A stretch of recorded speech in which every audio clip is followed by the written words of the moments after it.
Hello and welcome to Folklore of the Universe, the podcast which 1 out of 10 dentists recommend.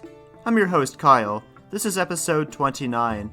This should be a fairly standard episode. It's just ahead normal now. I don't really have any special announcements either. There's nothing going on, just this episode now, another episode in 2 weeks, so on and so forth. So let's get down to business. In this episode, we've got 2 stories. There's going to be an Indian one, then a Vietnamese one. But of course, first, as always, we've got our Monster of the Week.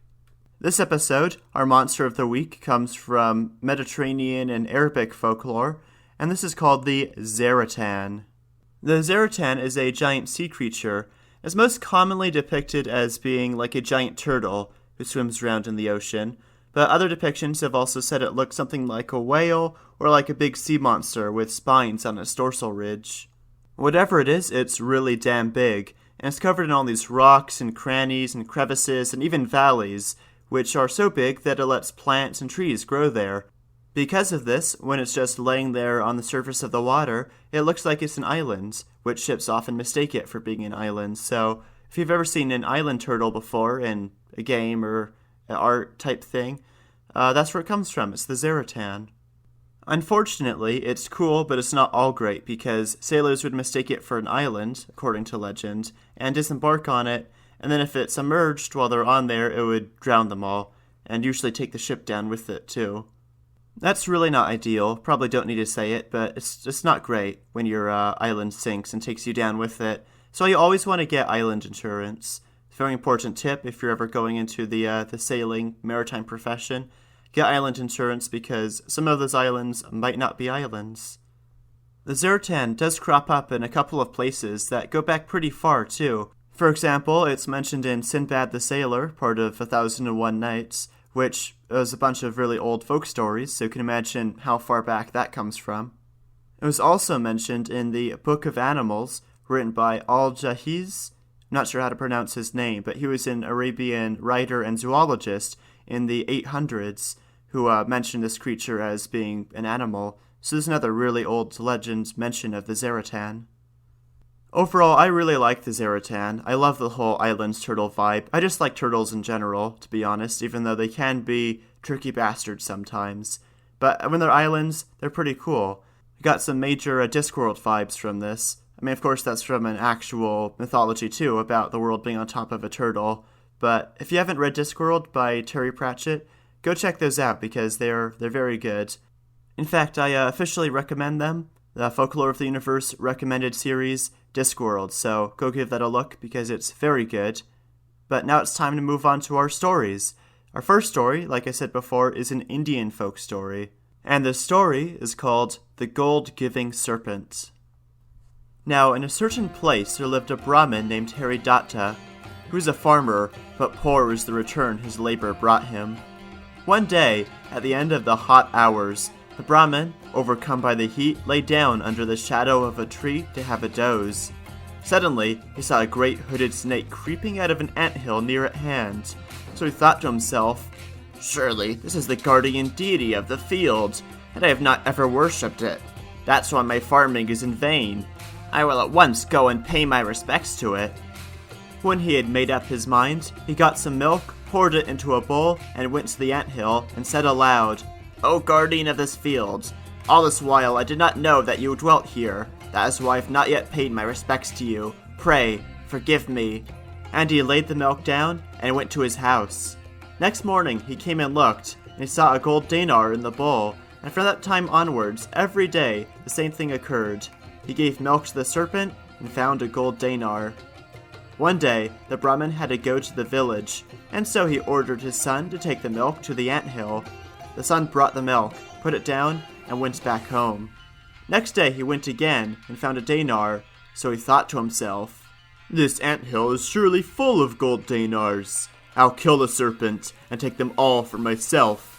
So next day, while he was giving the milk to the serpent, the Brahmin's son struck it on the head with a cudgel. But the serpent escapes death by the will of fate, and in a rage bit the Brahmin's son with its sharp fangs, and he fell down dead at once. His people raised him a funeral pyre not far from the field, and burnt him to ashes. 2 days afterwards, his father came back, and when he learnt his son's fate, he grieved and mourned. But after a time, he took the bowl of milk, went to the anthill, and praised the serpent with a loud voice. After a long, long time, the serpent appeared, but only with its head out of the opening of the anthill, and spoke to the Brahmin. "'Tis greed that brings you here, and makes you even forget the loss of your son. From this time forwards, friendship between us is impossible. Your son struck me in youthful ignorance, and I have bitten him to death. How can I forget the blow with the cudgel? How can you forget the pain and grief at the loss of your son?" So speaking, he gave the Brahmin a costly pearl and disappeared. But before it went away, it said, "Come back no more." The Brahmin took the pearl and went back home, cursing the folly of his son. The end. Now, this is some pretty clear anti-snake propaganda, which crops up a bunch. The Bible does this shit too, where there's the snake in the tree and it tempts Adam and Eve to doing bad stuff, but really it's kind of good stuff because they become enlightened and all that, but still blaming the snakes for bad things happening. Rikki Tikki Tavi, that blames the snakes too. It's really a whole lot of nonsense. Because obviously these stories demonize snakes because it's warning kids to not go play with snakes because the snakes might bite them, and if the snakes are poisonous, the kids are gonna die. Which is fair. I mean, the snakes are just sort of defending themselves, so it's kind of a dick move to blame them for self-defense. But I can see why you'd want to warn kids not to go throw them around, because snakes don't really appreciate that. You know, like, they're totally down to chill, but they don't want to be tossed about like a hacky sack. It's not really their style.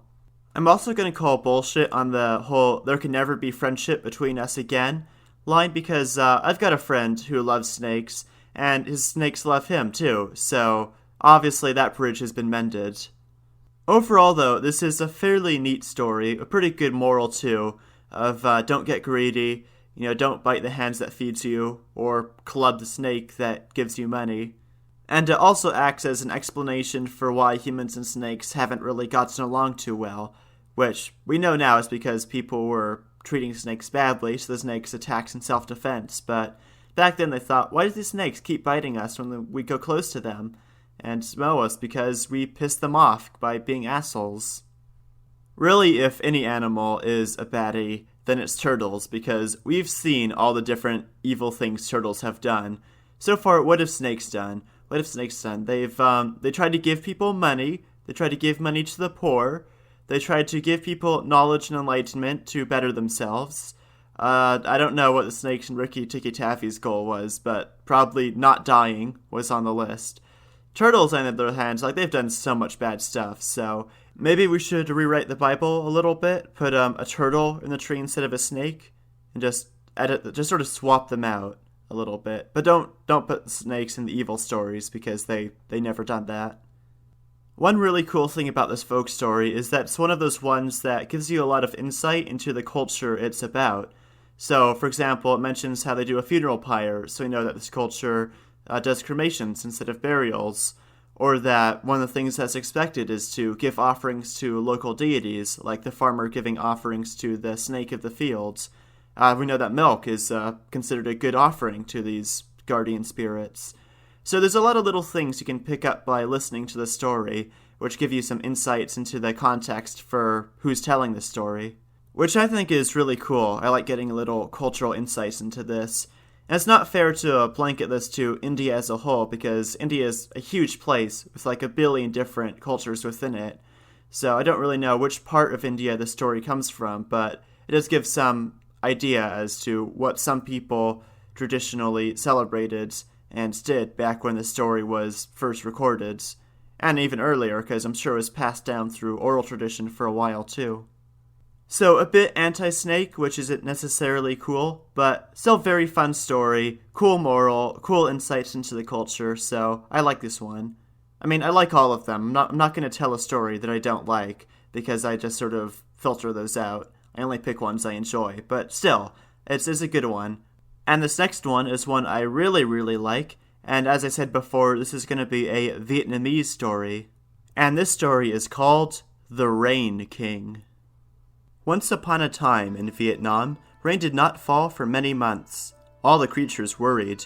A drought could destroy the earth and all those who lived upon it. A toad, who lived near a pond, dug a hole deep in the mud.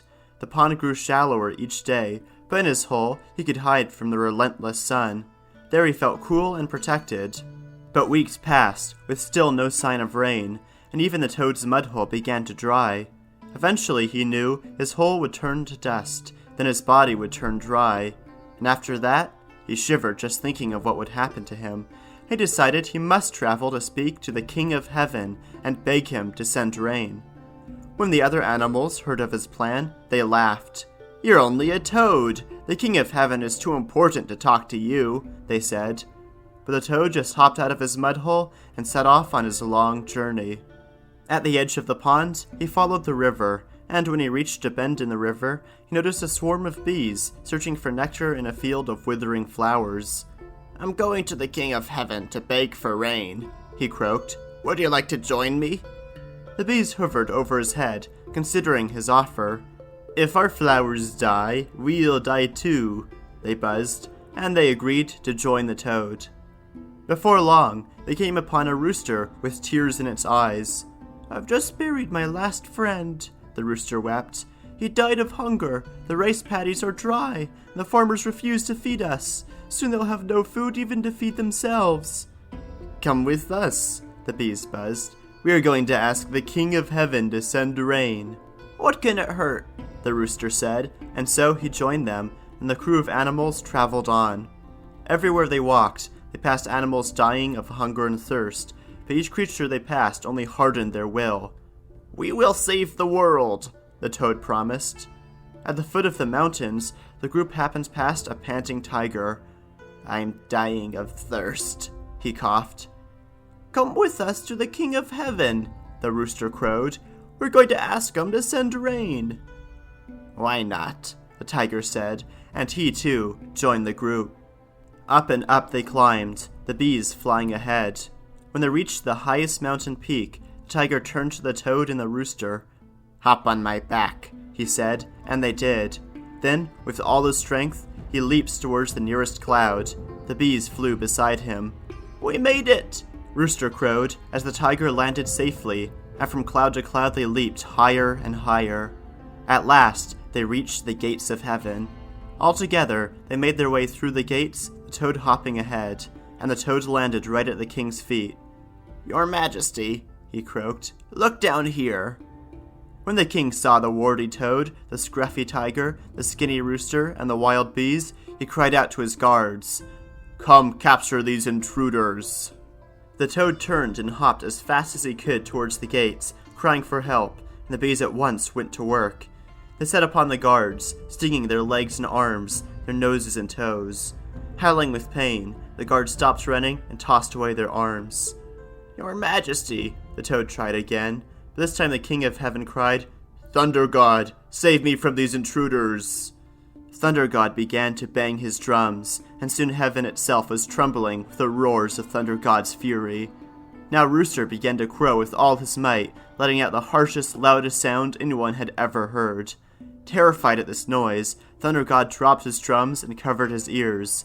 "Don't ask for my help to save you from these monsters," he said to the king. With that, the king blew upon a whistle that only the Hound of Heaven could hear. "Come save me from these intruders," he cried. A moment later, a ferocious beast, with white fur, red eyes, and drool dripping from its monstrous mouth appeared as if from nowhere and bounded towards the toad. The tiger at once set upon him, and the two began to fight. Inspired by his friend's cheers, the tiger leaped and grabbed the beast by the neck with his razor-sharp claws. Just as he was about to sink his teeth into the beast's throat, the king cried, "Stop!" "What do you want, Uncle Toad?" "Wait, tiger," the toad cried. You see, he understood that uncle was a term of the highest respect. He was very glad to know the king would show him respect. "Let the Hound of Heaven go," the toad said, and the tiger did. The king looked around. His guards were weeping and scratching at their stings. Thunder God hid behind a cloud. The hounds cowered and whimpered. "Uncle Toad, what do you want?" the king asked again. "Please send rain to us. said the toad. "Everyone on Earth will die if you do not send us water. We've come to beg you." The king considered for a few moments, and then he smiled. "I will send rain," he said, "if you promise that the next time you wish for rain, you will not travel all the way here. If you croak loudly, I will know it is time to send rain." The toad agreed. His friends rejoiced, and they all traveled home that very day. That evening, the rain began to fall, nourishing the land and all the creatures on it. Ever since that day, whenever Uncle Toad croaks loud enough, rain soon follows, and everyone gives thanks to the toad for his courage and generosity, which saved them all. The end. I really like this story, and I know I say that about every story, but I especially like this one, and it's not just because it's got a toad in it. I mean, it's mostly because of the toad. I did pretty much entirely pick this story because I thought, it's been too long since we've had a story with an amphibian in it. Our frog boys and toad boys, they're getting lonely. So that's why I picked this one, but there's other cool things about it too. I also really like the whole story motif of the Animals Avenger team. We've got all these different animals who band together. They all have different skills and powers they bring to the table. They all defeat different enemies and help progress the adventure in different ways. So I really like that story motif, which this one does. A few other stories have done. It also kind of sounds like the setup to a joke. Like a toad, a bee, a bird, and a tiger all walk into a bar, and then the bar floods, but it's happy because the bar, they were out of water. So they're like, hey, we need water, we need something to give to our designated drivers. And then it flooded, and they're like, heck yeah, we've got water. Don't actually use that. If you're ever at an open mic night, don't use that one. It doesn't really get a very good reaction from the crowd. It's a tough sell. It's a tough sell. Let's move on from poor attempts at jokes to the actual story and meanings and all that junk. So, right off the bat, this is another explanation story. This is telling why frogs and toads croak before it rains. Now, scientifically, we know that frogs can sense the increased humidity in the air that comes before it rains because they've got very sensitive skin. They know that's going to create optimal conditions for them when it rains because they like the water, so they croak loudly to attract mates because it's basically prime breeding time for them. But in the context of the story, is explaining it as the frog croaks to bring the rain because of that deal with the King of Heaven. Because obviously, way back when, the nuances of meteorology and frog biology weren't so commonly known, or known at all, except by frogs. The story draws a lot from Vietnamese folk religion, which isn't one super organized, unified religion. It's more of like a collection of beliefs and traditions around the gods, or I believe it's pronounced Han. It's hard to pronounce, but that's the closest I can get, which roughly translates to God or Spirit. And there's a whole bunch of different ones, ranging from nature gods, to national gods, to ancestor gods. So in this story, we focus more on the nature gods, like the main King of Heaven in charge of running everything, then also the god of thunder, then also this divine beast who he commands too. In addition, we also get another little glimpse at the culture, like we did in the last story, where it even mentions in this one that uncle is a term of high respect. So that's a little tidbit from the culture there that we now know. A bit more blatant as it's directly stated, instead of having to figure it out, but still cool that they've got that in there and that you can learn that from hearing this story. I do think it's kind of interesting how this half-dead tiger is an equal match for this divine heavenly beast. In fact, a better match because it almost wins the fight. So, the divine beast isn't really too up to snuff, if that's the case then. I guess he was inspired by his friends, so he got that bardic inspiration bonuses, so that kind of helps, I guess. And also, if you've ever read the documentary Calvin and Hobbes, you'll know that tigers are very tough, so I guess that does check out. I'm afraid, though, that's all I've got time for, so I'm going to start wrapping the episode up here. So once again, as always, thank you so much for listening to this episode of Folklore of the Universe. I hope you enjoyed this one. I really enjoyed this one.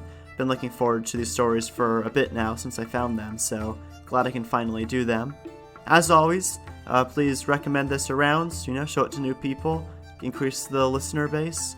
I've got my email in the description of the thing if you've got any feedback or if there's any stories you really like you want me to cover on the show. Please send them in to me. I'd love to see what you've got and to find new ones to cover or potential monsters of the week. I'll try and do those too.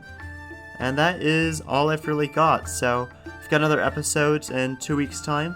This is going to be another kind of cool one. Going to be tackling sort of a new facet of folklore in that one. So stay tuned for that.